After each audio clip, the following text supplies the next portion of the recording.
I would like, first of all, to thank you for participating in this course of Theology and the Practice of Synodality.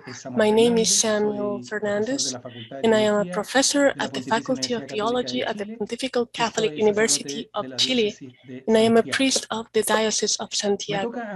My topic today will be centered in the practice of decision-making in the early centuries of Christianity.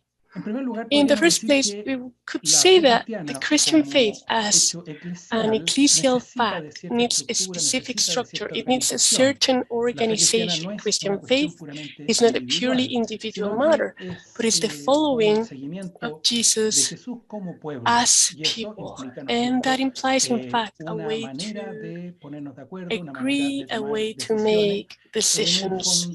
In essence, to keep on the one hand the diversity of gifts that each of us has received from God, gifts and missions, and on the other hand, to care for the unity of the church. When we talk about decision-making in the ancient church, we are faced with certain problems that we could call methodological.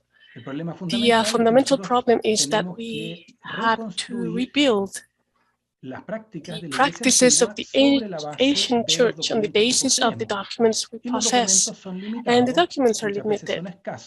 They are often scarce, and on the other hand, they are fragmentary. That is, they are irregular, since some aspects of the church are well known and others are not as known. We have more documents of some groups, some types of Christians, and less of others. There is a wide variety of conditions in which we find ourselves in front of documents.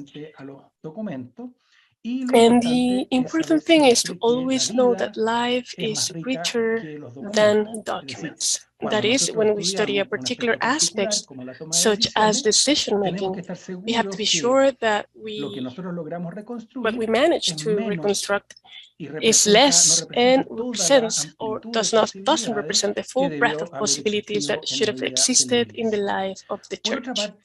On the other hand, it is important to mention another methodological aspect. Here, we cannot reconstruct a single history linearly over time, because in the ancient church that had an organization, so to call federative, the regional diversities, the local diversities were very broad.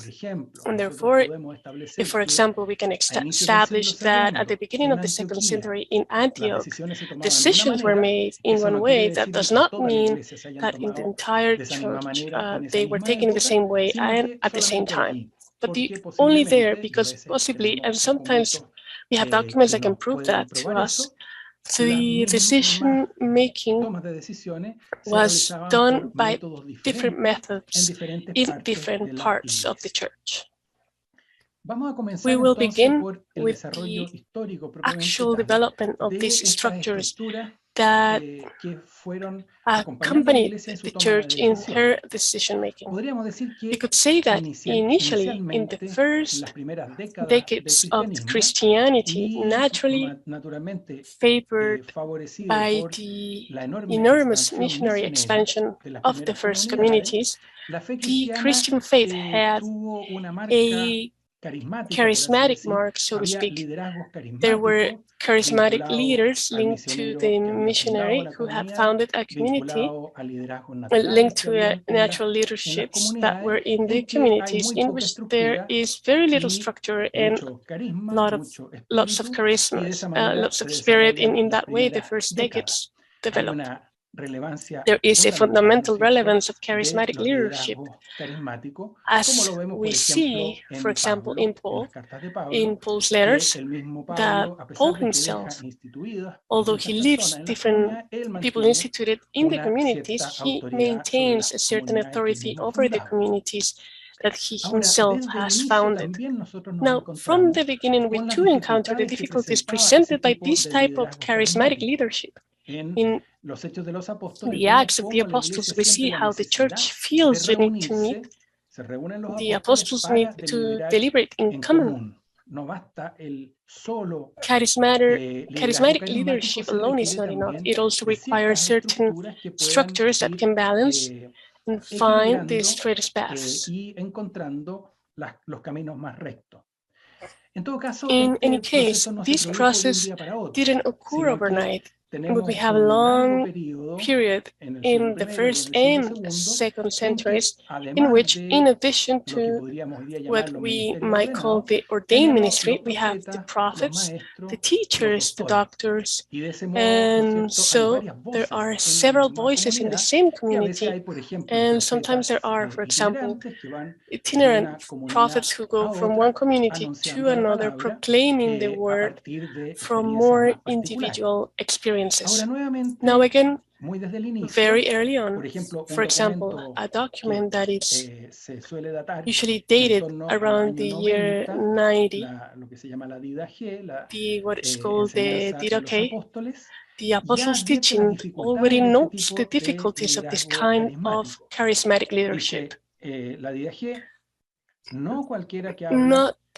It says, not anyone who speaks through the Spirit is a prophet. That is, it is necessary to discern whether that prophet speaks by the good Spirit or is definitely a false prophet. So here, what are we going to have? A period of much vitality at once, of much confusion, creativity, disorder, wealth, and diversity, and also abuse. There is economic abuse, spiritual abuse that occurs on the part of these charismatic leaders. The fundamental question was, naturally, how to recognize the true prophet and how to differentiate him from the false prophet. It is enough for someone to come forward and say, I speak in the name of the Spirit. Then in face of these great difficulties, purely charismatic leadership proved insufficient. On the other hand, there was another phenomenon that accompanied all this development, which was the emergence of these different heresies, that is, illegitimate interpretations of the gospel message. Now, in the face of this heresy, discernment was necessary. It was necessary to make decisions. It was necessary to set limits, and in that way, then certain ecclesial practices are developed for discernment and for decision-making. Now, we would like to move on to some more particular points that help us to understand how different structures for decision-making in Christian communities were developed with a lot of chronological regional diversity. One of these points is the type of ecclesial government. We're going to find ourselves with fundamentally two models. Naturally, that reality is more complex, but we have to simplify it for this class.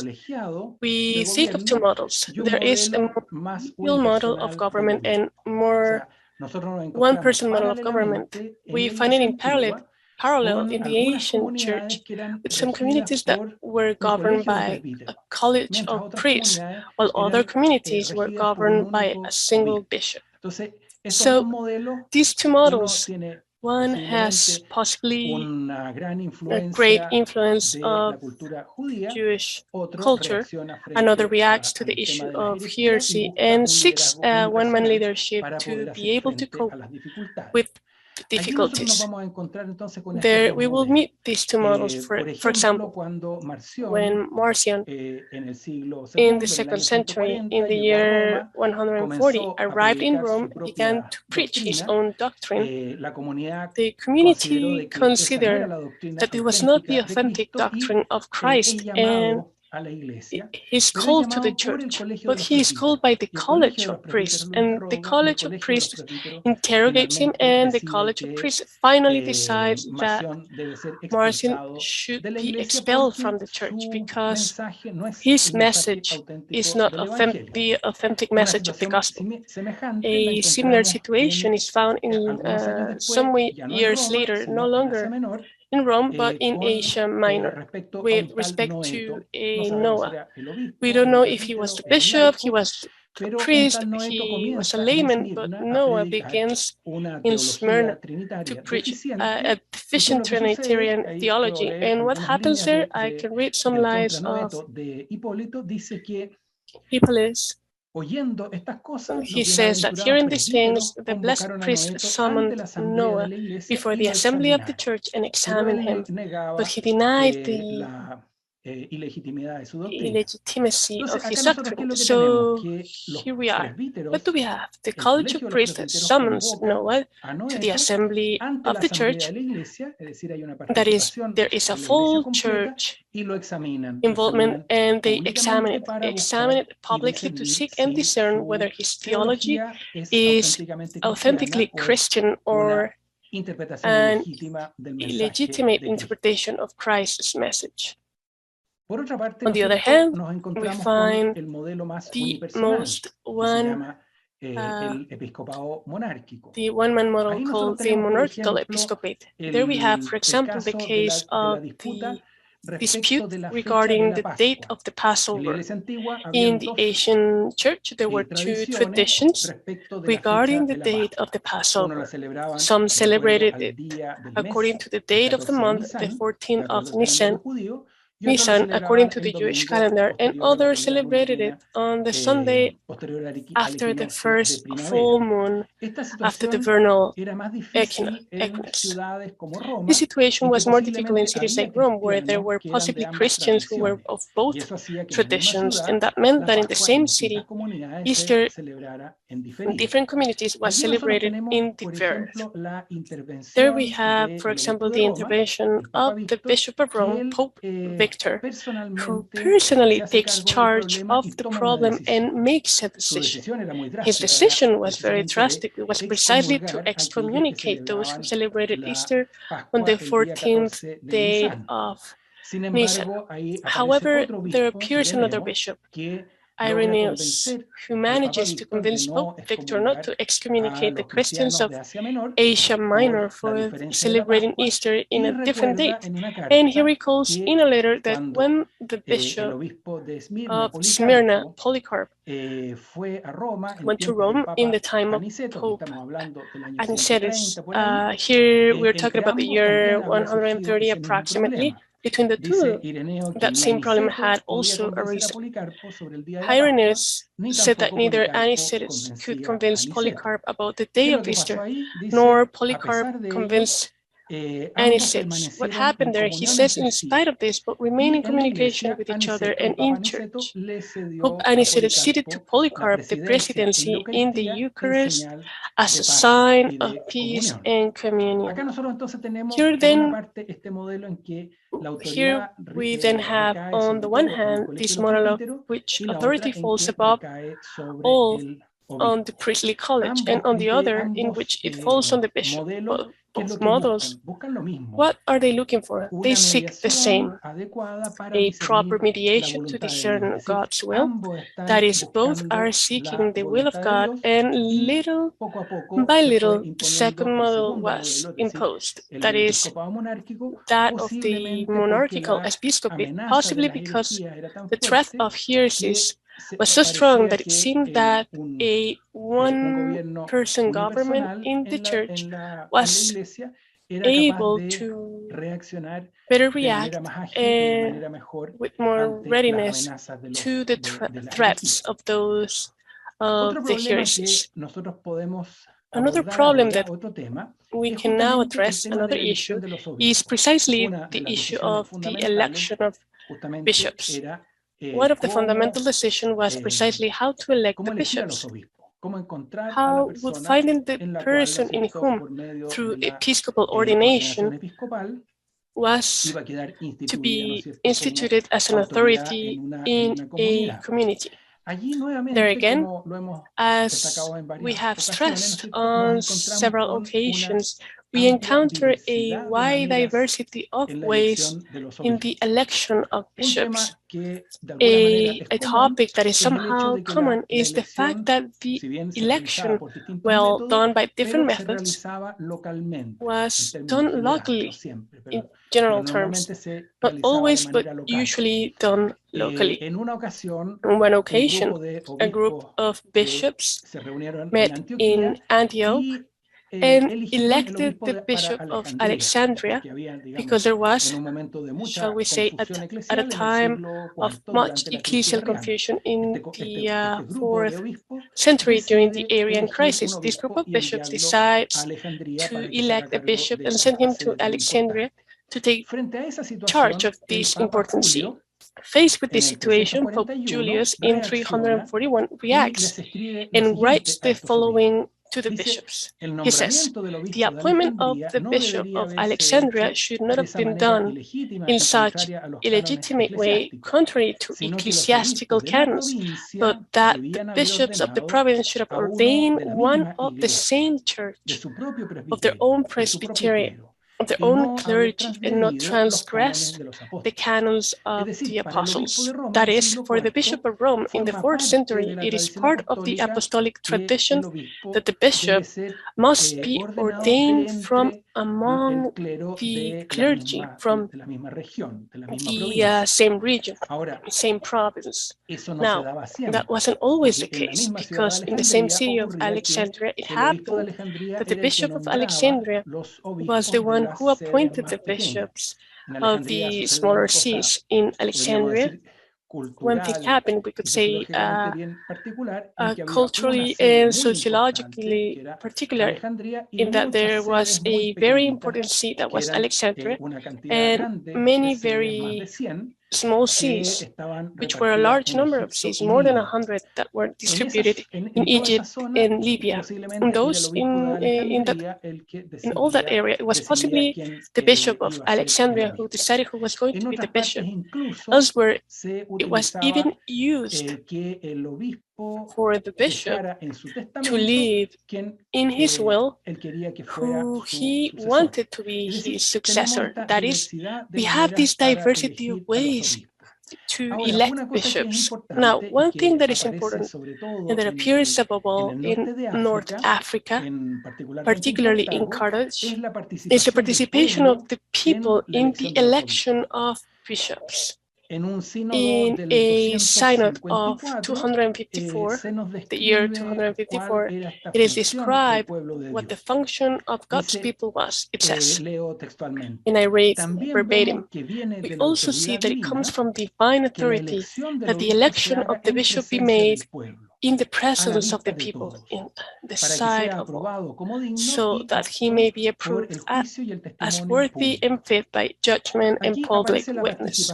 Here appears the participation of the people of God in the election of the bishop. The text doesn't say that the faithful or bishops were elected by direct vote. What it says is that the election of the bishop must be made in the presence of the people, in sight of everyone.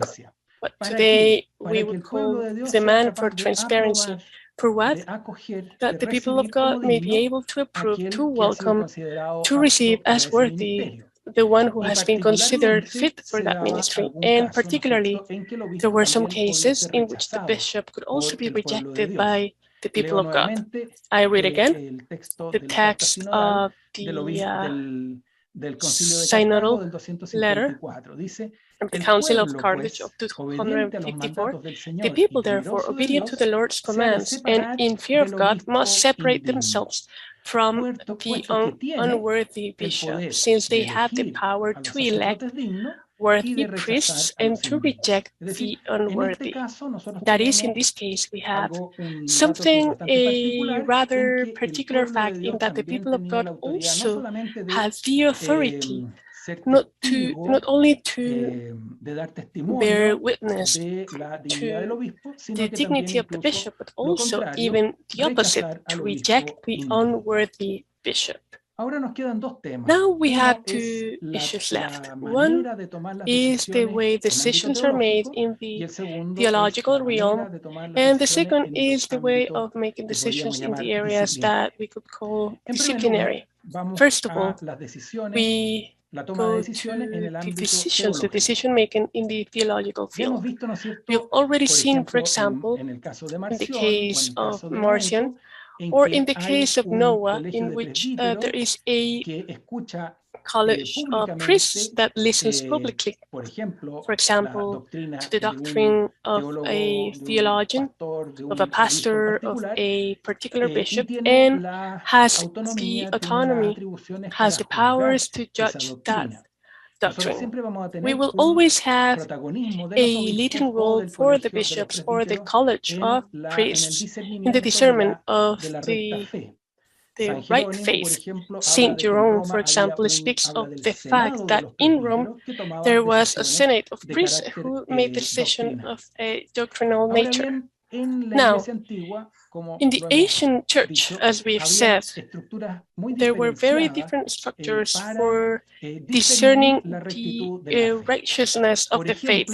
For example, in Alexandria, there is a very particular case in which we're going to have in 3rd and 4th century, we will have two poles, the pole of the episcopate and the pole of the theological school. The theological school had possibly been founded independently of the church and the episcopate, and little by little it was united. It became part of the larger ecclesial structure, and finally they will end up almost to be identified in the century, the 4th century. Now, what's interesting is that the theological pole had some autonomy. It was up to the bishops, so to speak, to set the limits within which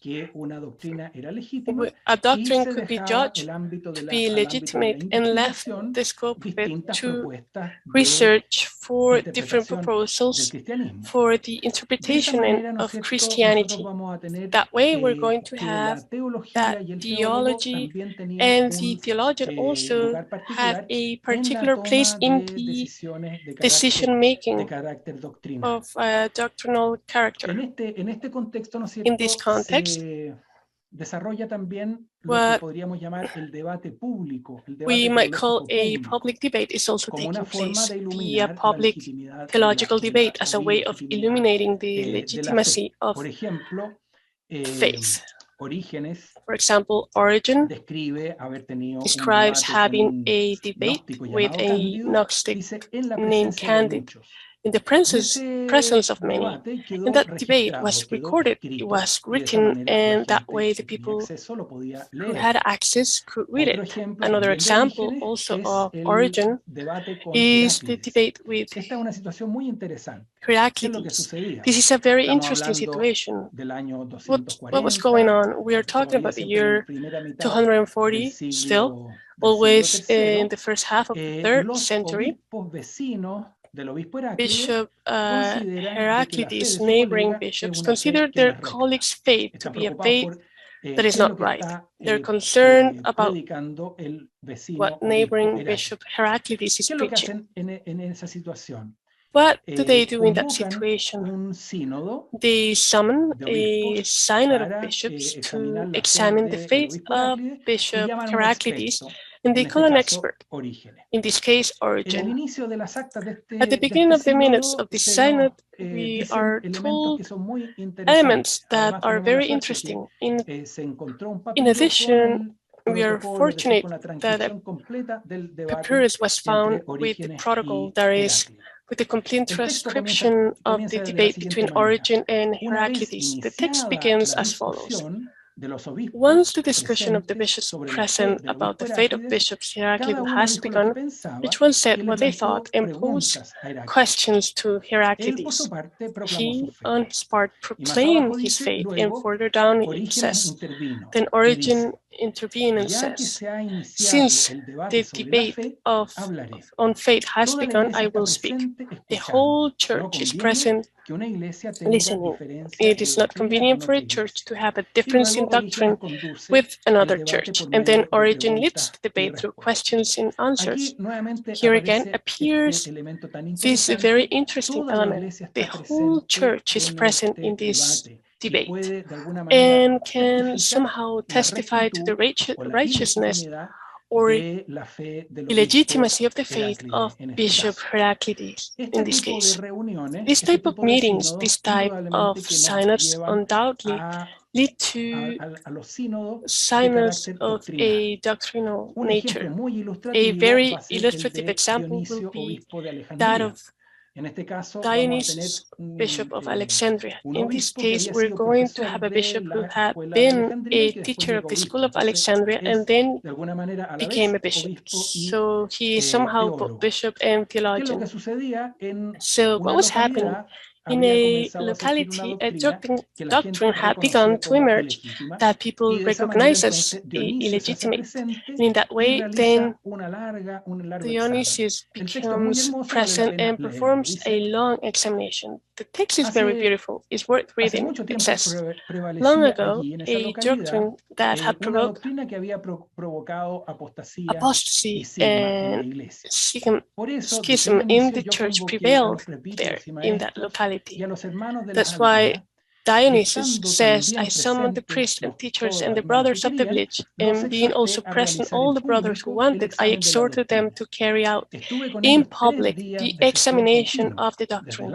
I was with them for 3 days of continuous sessions from dawn to night, trying to amend this teaching, and I was then able to admire the manner, the balance, the love for truth, and the ease of understanding and the intelligence of the brothers when in order and in moderation they were developing the questions, objections, and points of agreement. On the one hand, it says we refuse to cling to our own opinion. On the other hand, we did not avoid objections, but as far as possible tried to address the proposed topics and master them, nor we were ashamed to change our minds according to what was required. Rather, with the greatest awareness and without disguise and with a heart open to God, we accepted what was established by the arguments and teachings of sacred scripture. Here we find a very beautiful case in which the doctrinal debate before the community manages to discern what the right faith is. Now, the definitions of the synods, and after this, we're going to have a very important synod of a more universal character, such as Nicaea, Constantinople, Ephesus, and Chalcedon. What they were looking for was to put a limit, a definition that means a limit. It was not then a question of elaborating a particular doctrine, issuing a particular theology, but simply differentiating, let's say, setting a limit in order to differentiate legitimate interpretations from illegitimate ones on the Christian message. And so these authentic definitions didn't remove theological pluralism, but simply pointed out what the limits of legitimate interpretations of faith were. Finally, this is our last point. Let's go to decision-making on disciplinary matters. By disciplinary issues, we mean things in a more practical way that refer to how to deal with the problem of those who have fallen into persecution, those who have apostatized, matters on celibacy, liturgical and administrative issues, even things in money which over time were emerging in the churches. For this, the synods issue canons. Sometimes there are canons that even retain their form of dialogue, such as a bishop proposed such a thing, everyone agreed, and it is established in a canon. And in that way, the synods were gathering all this material. This material was conveyed and the material was changing as the conditions changed. For example, in the first half of the 4th century, many canons refer to what should be done with people who have apostatized in persecutions.